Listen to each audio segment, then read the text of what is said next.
Welcome to Films and Stuff with your hosts, Pete Mitchell and Ethan Hunt. Pete, Films and Stuff. Welcome back. How are you today? I'm great, Ethan. How are you? Oh man, we have been waiting for something to come out on Netflix for quite some time, and it was teasing me all day because it said it was coming out on Wednesday. Finally, it seemed like the end of Wednesday came out. The movie is Hustle by and with Adam Sandler. Did you see it? I did see it. And what do you think? Were you excited about this? I think, as we've determined, I am a fan of basketball. I don't think I'm as big a fan as you are.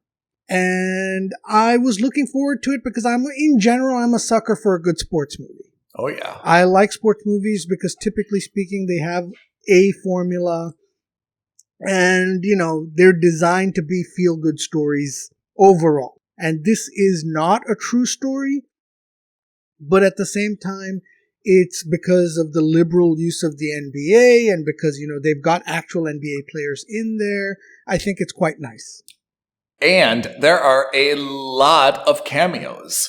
And as you said, if you love professional basketball, there are a lot of cameos here by current and former professional players. Mm-hmm. Super cool, by the way. Yeah. But what did you think about the movie itself? So the movie itself wasn't bad. I think it was, like most sports movies, very formulaic. Yeah. I think it was very evident how things were going to go from the get-go. There were very few surprises. Again, not a bad thing necessarily. I'm just saying in terms of what we saw, it didn't, very few things caught me off guard.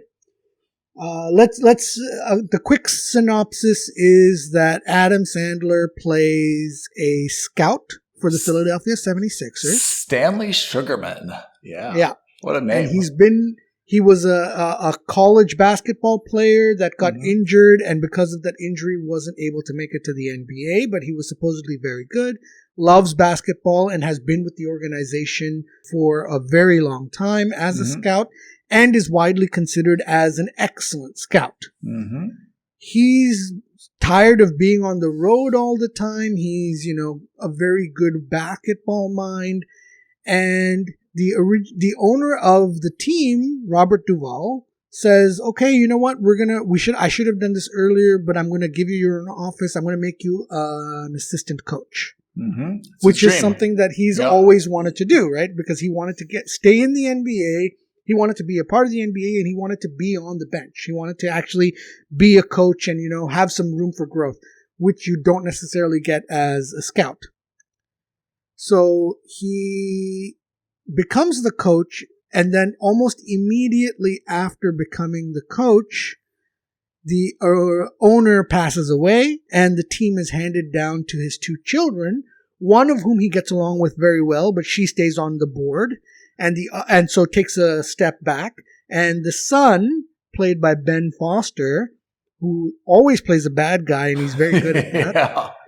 He takes the manager's role, and he kind of dictates terms, doesn't listen to Adam Sandler, drafts someone he doesn't think that he should have been drafted, realizes that he made a mistake, and instead of, accepting that, then says, "Okay, I'm going to ask you to go back out as a scout again. I don't need you as an assistant coach. Go find me another player." Which, of course, Adam Sandler is reluctant to do, but of course he does it, and he's tired. He misses his daughter's birthdays, blah, blah, blah.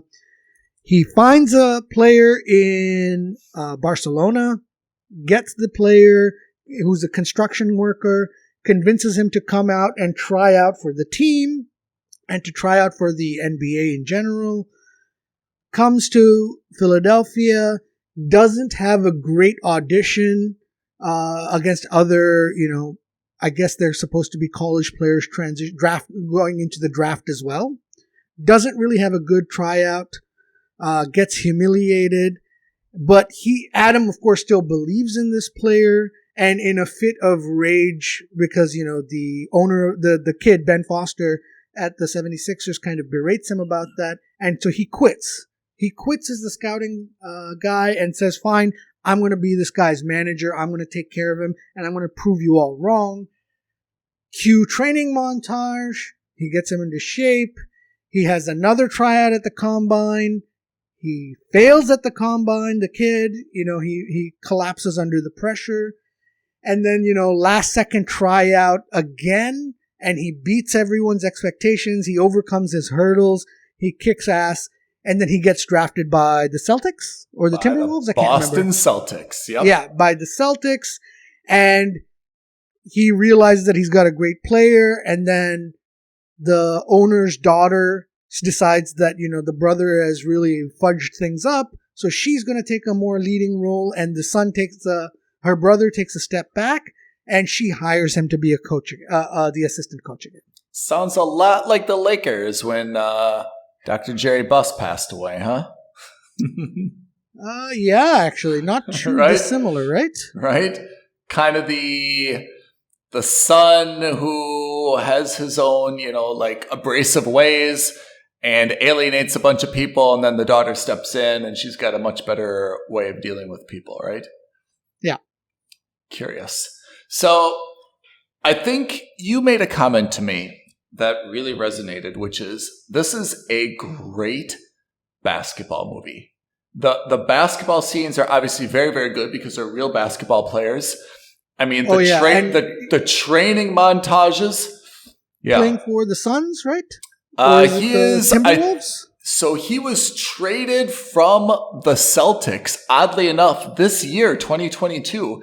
He was traded mid-season from the Celtics. And I think he's now on the Denver Nuggets or the Utah Jazz. But he was actually traded from the Celtics, oddly enough. Interesting. Okay. Yeah.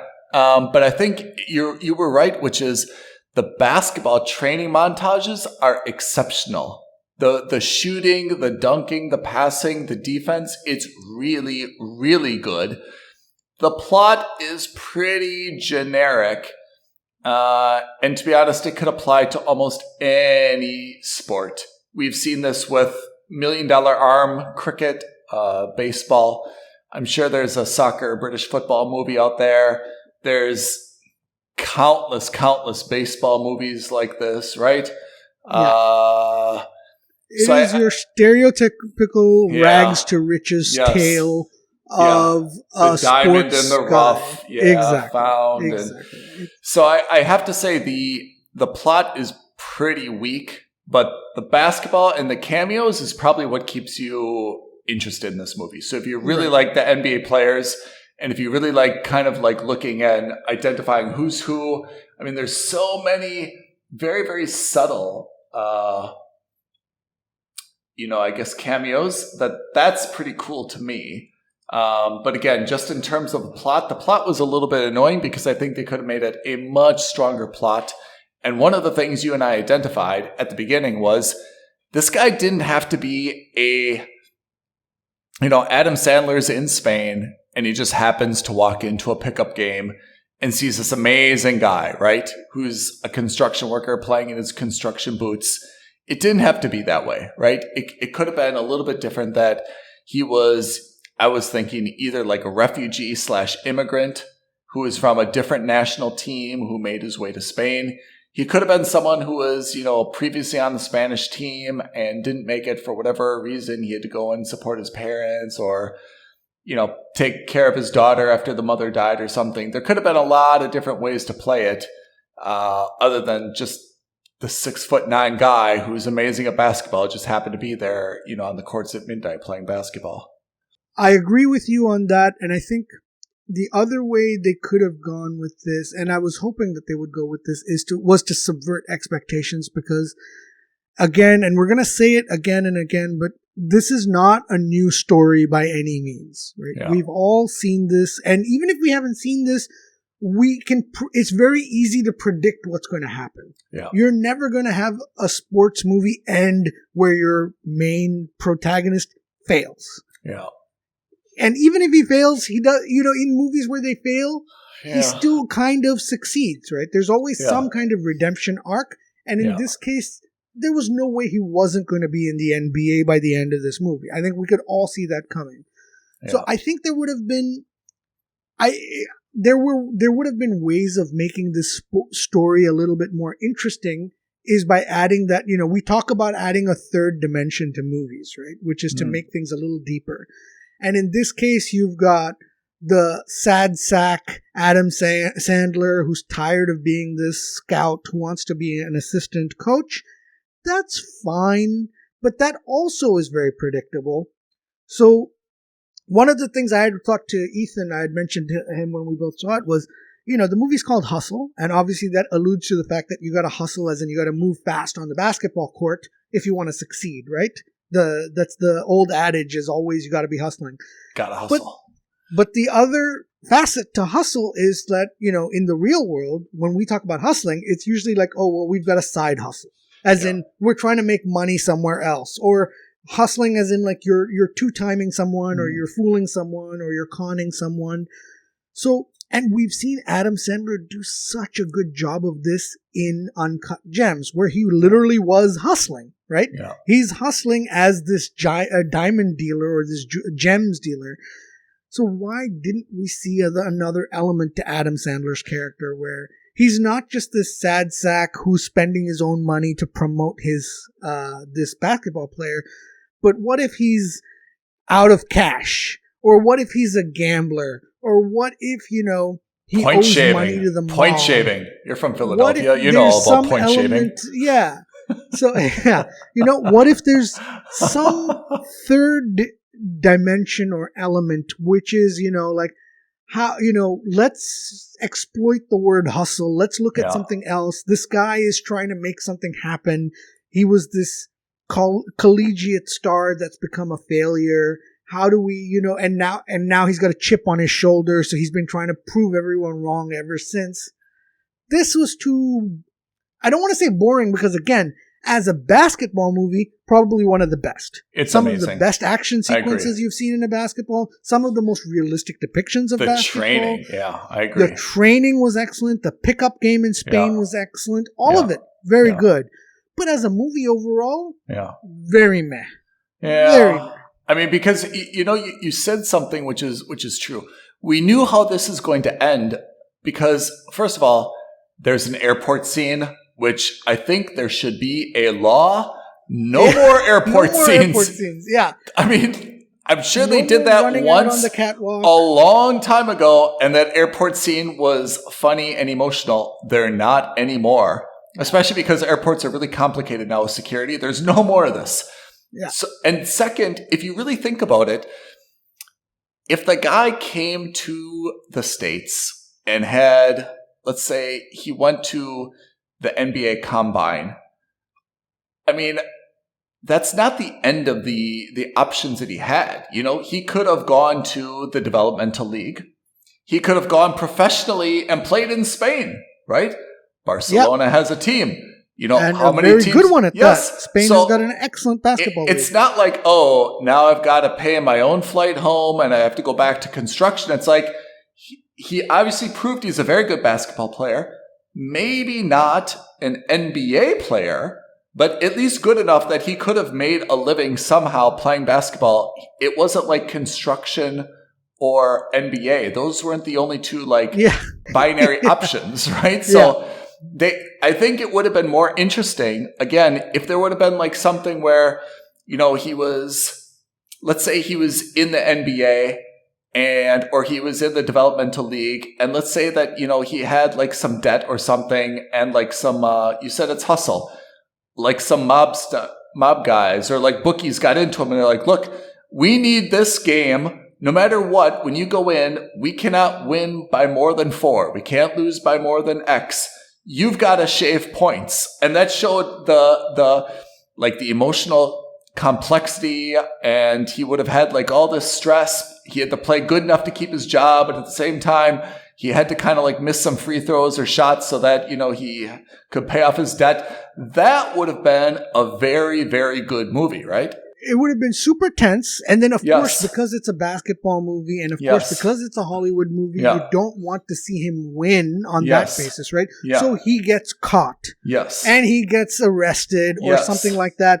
And it's a bittersweet ending because, he's in jail or whatever it is, or he's, he's sent away from the NBA. Yeah. He's fired from the NBA. You see him Executed. sitting on his Yeah. couch watching the game. Yeah. And you see him you Yeah. see his player winning, and he's got a smile on his face because Yes. he's like, I never wanted this, but I'm happy that at least my guy is out there doing the thing that Yes. he loved, and he's able to do that. You know what I mean? Absolutely It would have been true. a bittersweet ending, and it certainly wouldn't have been something we've seen before. Yeah, I agree.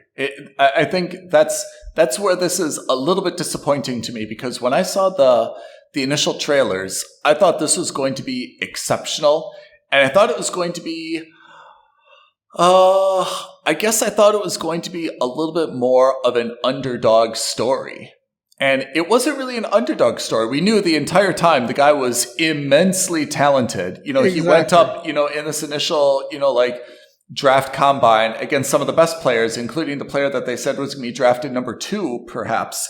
He was very good. He may not have been the best player there, but at least he played good enough that, okay, fine. Like there's a spot in the NBA for him. He'll be on a team. It wasn't like he had to be the best player on the court. He just had to prove that he belonged, and I think that he did. Yeah. Yeah. Yeah. And then I was really like, you probably don't bring the guy's mom and daughter to an event like this. Not only is that the day before the combine, it's kind of weird, and also of course, this is professionals only. You don't need these types of distractions with some dude and his mom and kid in the stands. They're just normal fans. And I thought that was unnecessary. And the fact that he kind of lost his temper, the whole thing just didn't really sit right with me. And then after that, of course, we know where it's going to go. He's going to get a second chance, and he's going to nail a second chance, and everyone's going to hug, and it's going to be amazing at the end. So it was a little bit predictable. And maybe that's, what's to be expected from a movie like this, which is really just based on, characters and action. But it could have been a really, really dynamic movie, because I thought all the other parts were great. Yeah. You want to make this an underdog story? Instead of making him 6'9", make him 5'9". Make it the Muggsy Bogues story. Oh, yeah. Let's talk about a guy who's excellent at basketball, but he can't palm the ball, and he can barely dunk because he's so short. Yeah. Right? And then all of a sudden you're like, oh, now I'm rooting for this guy who's clearly talented, but is going to get dominated in the NBA because everyone else is 6'5" and literally overpowers him, right? So do something like that. You can't convincingly make this an underdog story because he's 6'9" and from Spain. That is not a detriment in any way, shape, or form, right? Especially not in the NBA, which is famous for having other players who are from other countries. How many Lithuanians are there? How many Germans have played? How many Serbians have played? Yeah. They're from all over the place. Yeah. You can't look at the NBA especially is one of the most globally inclusive basketball, one of the most globally inclusive sports organizations, right? I would say second to only football. Yeah. So I think it's just as a fan of basketball, I thought exceptional movie in terms of you want to watch a feel-good movie, you want to watch some really great training montages, you want to watch some really good dunks and crossovers and three-pointers and, basketball, high IQ basketball plays. Probably, honestly, in terms of basketball movies, one of the best, if not the best. How do you think a lot of these guys got offers to be in this movie? Do you think this was because the executive producers were Sandler himself and LeBron James? Do you think this was just based on friendship? He said, "Hey guys, I think, so interestingly enough, I read a few articles. So the guy who plays Kermit, Anthony Edwards. Anthony Edwards. Yep. Okay, so he was actually recommended by Adam Sandler. Oh. So I think, because Adam Sandler is obviously a big basketball fan, you can see that. He's been a huge fan. He's always involved in the basketball somehow. He's great friends with Shaq. He's great friends with with LeBron. Is he a Knicks fan? Is he a Knicks fan? Is he a Sixers fan? Like, what's his city? I think Lakers. Oh, really? Yeah, I think so. Okay. He lives in Los Angeles. He's good friends with Shaq in the era when Shaq was a Laker. I think he's a Lakers guy. I don't know, but I think. Why do you think this was set in Philadelphia? Probably also because, maybe the organization wanted it. Yeah. I think maybe they you look at that. Maybe he's a Sixers fan. I have no idea. Yeah. Honestly, I have no idea. Yeah. But I imagine it's because either someone close to him is a Sixers fan, or maybe the writer is, or something like that. I don't know. Or maybe the organization was the only one that said, yeah, we'll be in this movie. We're happy to do that. Did you like there was a lot of Rocky type montage, right? With him running up the hill. Oh, yeah, running up the hill. Running up the stairs. Which makes so much sense for Philadelphia, especially, right? Yeah. So, yeah. Well, it was. Don't get me wrong again, and I don't mean to crap on the movie. I really liked it. I just think it was very predictable. Yeah. It wasn't what I was hoping for, given how uncut Gems was for Adam Sandler. You know what? The curiosity I have about a movie like this is that I don't understand why. You and I have just been spitballing this for 20 minutes now, right? And we kind of came up with some different plot contrivances that would have made things a little bit more interesting. I'm really surprised with all the the folks attached to this that they couldn't just take not even a day, but a script should take versions and treatments and brainstormings and retreats, and we're not asking for a lot. It's not like this had to be 2 years in the making, but just sit down for an hour, right? A couple hours, come back the next morning over coffee and just spitball it with a few people. There wasn't any better plot formula that they could come up with, and no one said hey, okay, that's fine, but that's been done before. Can't we add a little bit of a wrinkle to spice it up? Or does the guy really need to have a criminal background? Was it necessary to do that? Is that really the the conflict that we want for the person? Is this really what we want Adam Sandler to be like? I just felt it undermined a little bit all the good elements by having such a vanilla, plot. Yeah, and there were elements to it where also, how his best friend from college ends up being one of these premier sports agents, and he actually invites him to be a sports agent instead of the scouting guy. I thought that was the direction that they were going to go, where he's all right, fine, I quit. Yep. I'm going to manage the guy. I agree. I'm going to find other talent. I totally agree. And they didn't go that direction at all. I totally agree. They just introduced the concept. They introduced Kenny Smith, and then they walked away from it. I thought, absolutely, I agree with you. I thought that was going to be the opportunity. He said, you know what? I'll be the manager of this guy myself. I'll train him. I'll represent him. I'll find him a contract. I thought that would be a good opportunity for them to team up, and suddenly he'd be this big power broker. And he'd be able to see his daughter on her birthdays and blah blah blah. And they went out of their way to say he's highly respected in the NBA. People know him. Dirk Nowitzki's on his speed dial. Yeah. He's got all these guys. So I thought what an ending that would have been is to see him kick ass, and then to have the 76ers come to him to negotiate a salary. He's the new Jerry Maguire. He's the new Jerry Maguire. Exactly. Yeah. So that would have been a different thing too, right? But instead, he accepts the thing that he wants to be an assistant coach to Doc Rivers in the Sixers, and it felt so anticlimactic for what it was. Yeah, I agree.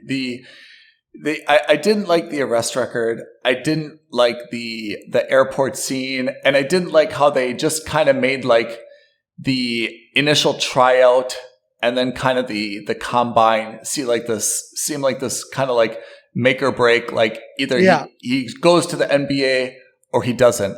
He could have had a very, very, a separate path, he could have gone down and he could have been relegated to a Spanish team and worked his way up, or the D League in the US, or the G League, or whatever it's called. And Adam Sandler could have been then an assistant coach, and he could have vouched for the guy and brought him back to a different team. There were a lot of different directions to go. And I think the a more dynamic plot would have made this like a very good film. Instead, it was just a very good basketball action movie, but the basketball was really, really good, I have to say. So, going back to your earlier question, I think there's one of two things. One, we always evaluate movies after we've seen them. So, you know, hindsight is always 20/20, right? Yeah. And two, you know, it's also could just be that we're excellent writers and people haven't come to us yet. I mean, I agree with both of those things. We do evaluate them, you know, in hindsight. But agree. I mean, everyone should be evaluating a movie in hindsight. Like when you write a script before you start filming, it's hindsight to look at the script, right? Like that's true. That's true. Once you've written it, you can evaluate it. It's not like it's not like you're filming in real time and saying like, okay, what should we film next? What should the dialogue be? Quick. Right. You're so like, absolutely right. it's everyone should be doing that and saying, okay, here's a script. Like, let's just bring in someone else to read it. You know, let's just think about like, is this dynamic? Are we happy with it? Is this our vision? And for me, I mean, we talked about this when we talked about Jurassic Park. Like, for me, the difference between a really great movie and just a movie that I can sit through is like, do I feel like I got like some type of surprise or I learned something or something like challenged me a little bit that I didn't, it subverted my expectations. That's what you always like to say, Pete. Did it subvert my expectations? And I have to say, there was nothing about Hustle that like surprised me. Not. Yeah. Nothing. No, totally. Everything was predictable. Yeah. And you know what? Maybe we should just announce it now in live.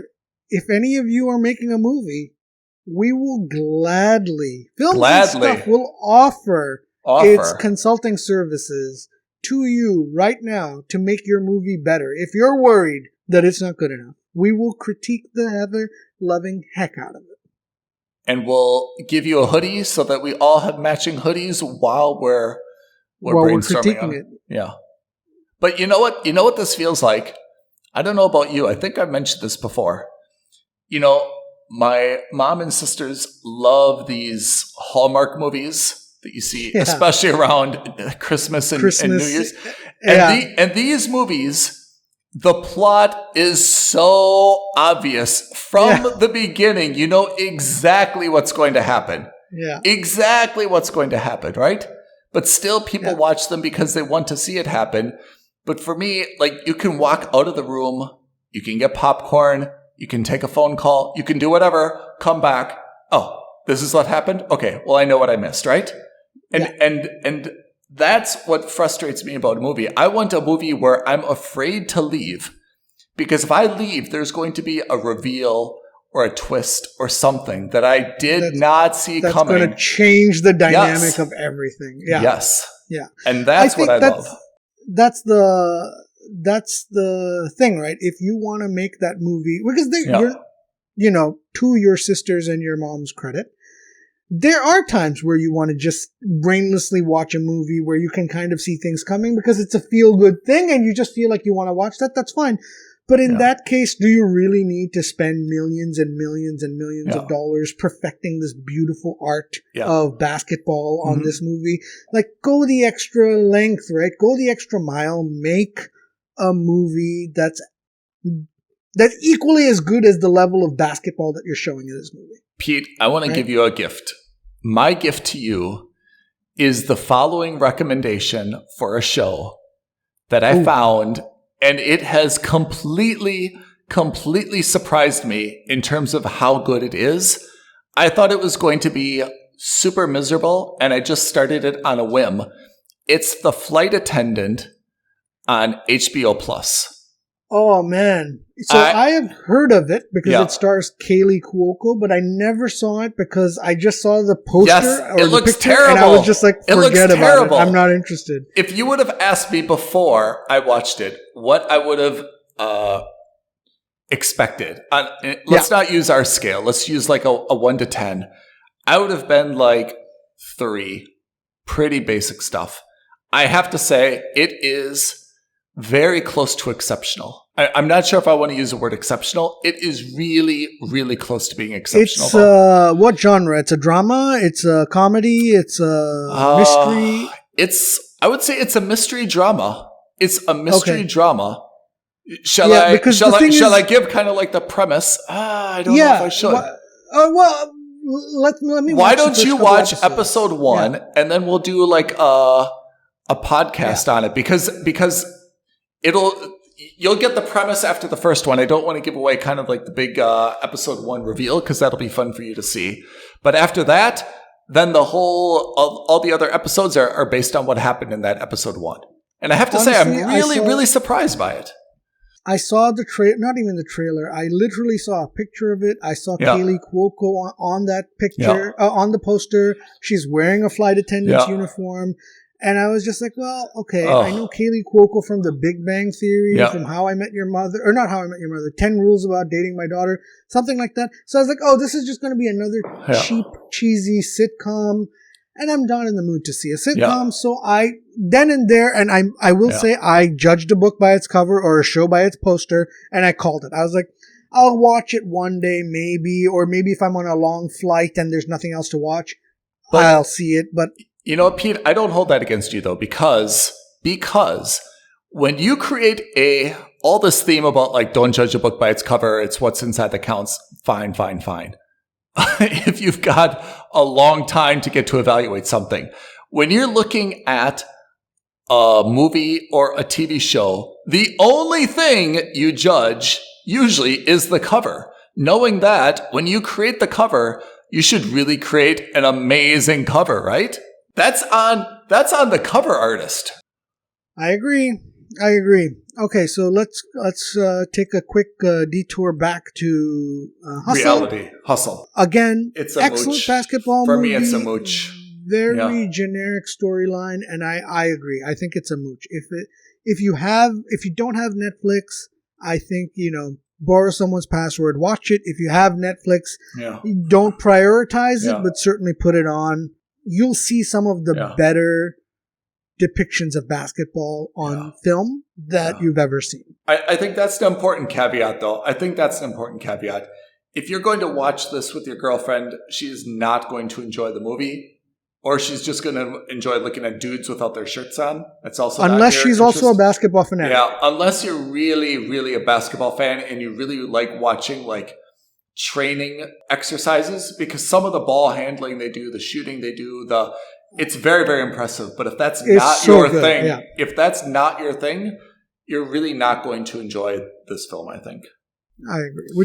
Exactly. So I would say the same. But again, this is not us trying to cover every base. So for me, it's definitely a mooch. Spend some time with it, but don't prioritize. Certainly don't get Netflix just for this show. Oh no. Pete, what is the next feature film coming out that we have to see? Is it Thor? Lightyear or Bullet comes Train? out. Lightyear comes out next week, as does I think the Minions. The next major one I can think of, is Thor. Thor is coming out July, right? July 8th. What about Bullet Train? When is Bullet Train? Oh, actually, I think Bullet Train comes out first. I'm pretty sure that's a June release. I think it's the last week of June. So that one I'm very much looking forward to. Yeah, I have to say Thor, Bullet Train, and then Avatar 2 is coming in the autumn, right? Yeah, it's December sometime, yeah. So it's Thor and Bullet Train, and then there's a big gap, huh? There's still quite a few. No, Elvis is coming out. I think that's also in July. I think we've also got Nope. That's also maybe in July or August. There's still quite a few films coming out. Pete. Speaking of which. Oh, tell us. Quickly, in case you haven't watched it, the Black Adam trailer just dropped. Oh, did it? I have not seen it. I think this morning. I just saw it. It's interesting. It's fine. It's a DC superhero movie, so take that to mean whatever it will. Okay. Yeah, I don't think it's going to be anything fantastic, and I'm skeptical that even The Rock can save it. Oh, that's a very, very probably pessimistic statement, yeah? That is pessimistic, and I'm being very open about it. I think DC has so much work to do, and they, again, are, it seems like they're skipping a lot of the legwork. They're setting up a superhero team. They're setting up these things. It seems not appropriate. Please, but to be determined. Please I hope I'm call wrong. Films and Stuff.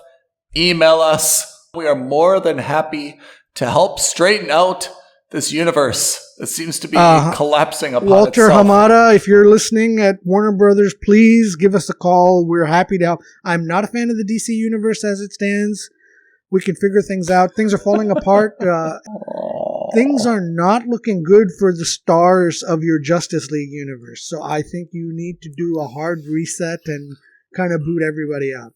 Yeah. Bring Ethan and myself in, and I promise you we'll do a better job. We'll give it everything we've got. And more. And more. Anyway, thanks, guys. Lovely, Thank you, lovely, Ethan. lovely. Please email us, contact us with comments, get a hoodie, refer a friend. That's backwards. Refer a friend, get a hoodie. At F&S Podcast, or email us at aloha@filmsandstuffpodcast.com. Aloha means hello. Okay, Pete, great episodes today. Thanks, buddy. Thanks, everyone, for listening. Enjoy the Flight Attendant. Yeah, I will do. I definitely Indeed. Thanks, everyone. Have a great week. Thanks, guys. Bye. Thank you for listening to another episode of Films and Stuff. If you haven't already, please subscribe and review on Apple Podcasts, Spotify, or wherever podcasts are downloaded. Films and Stuff. There is no substitute.